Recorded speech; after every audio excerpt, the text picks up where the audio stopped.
नमस्कार दोस्तों, मैं गुंजन सिंह एक बार फिर से आप सबका स्वागत है क्रिप्टो क्लिप पॉडकास्ट पर। जीवन में हमको जब भी असफलता या अस्वीकृति का सामना करना पड़ता है तो हम में से ज्यादातर लोग अपनी उदासी और निराशा को दूर भगाने के लिए खुद को अंधेरों में कैद कर लेते हैं। आज हम जिनके विषय में बात करने जा रहे हैं वो स्वयं बाल विवाह का शिकार हुई, किंतु उन्होंने अपना जीवन इस प्रणाली को दोष देने में बिताने के बजाय उस व्यवस्था के खिलाफ लड़ने और उस व्यवस्था में बदलाव लाने के लिए खपा दिया। हम बात कर रहे हैं लेडी सिंघम के नाम से मशहूर मुंबई में डीसीपी नॉर्थ 4 डिवीजन के रूप में कार्यरत एन अंबिका की। एन अंबिका जब केवल 14 वर्ष की थी तब उनका विवाह तमिलनाडु के डिंडीगुल में एक पुलिस कांस्टेबल से कर दिया गया और 18 वर्ष की आयु तक अंबिका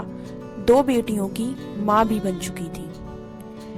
एक बार गणतंत्र दिवस के दिन अंबिका अपने कांस्टेबल पति के साथ परेड देखने गई। वहां पर डीजीपी और आईजीपी आए हुए थे।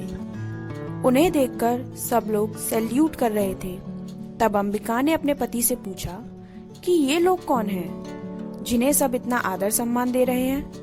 उनके पति ने बताया कि वे उनके विभाग के रैंक 1 ऑफिसर्स हैं। तो अंबिका ने उत्सुकता पूर्वक पूछा कि रैंक 1 ऑफिसर बनने के लिए क्या करना पड़ता है। उनके पति ने बताया कि इसके लिए सिविल सर्विस की परीक्षा पास करनी पड़ती है। बस उसी दिन अंबिका ने ठान लिया कि वह भी इस परीक्षा को पास करेंगी और रैंक 1 ऑफिसर बनेंगी। अंबिका की ऑफिसर बनने की यात्रा इतनी सरल नहीं थी, क्योंकि विवाह जल्दी होने की वजह से अंबिका का स्कूल भी छूट चुका था और वह तब से घर गृहस्थी ही संभाल रही थी। उन्होंने अपने पति से दोबारा शिक्षा प्राप्त करने की बात कही तो उनके पति ने उनका भरपूर सहयोग किया। अंबिका ने प्राइवेट कॉलेज से 10वीं और बाद में डिस्टेंस लर्निंग से ग्रेजुएशन पूरी की।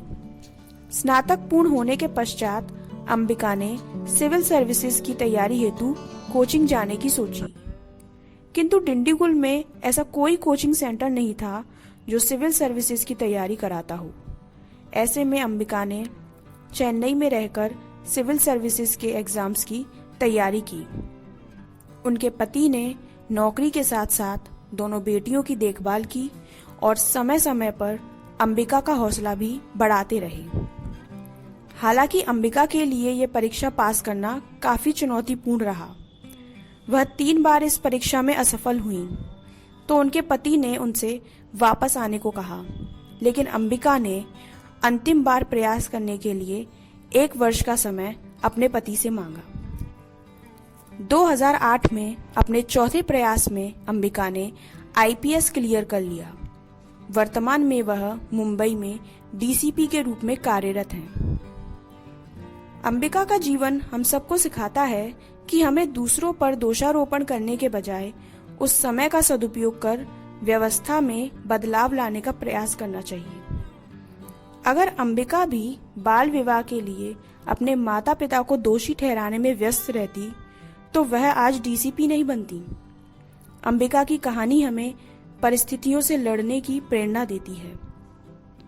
आशा करती हूँ आप सबको ये कहानी पसंद आई होगी, तो प्लीज इसे लाइक कीजिए और हमारे चैनल को सब्सक्राइब कीजिए। धन्यवाद।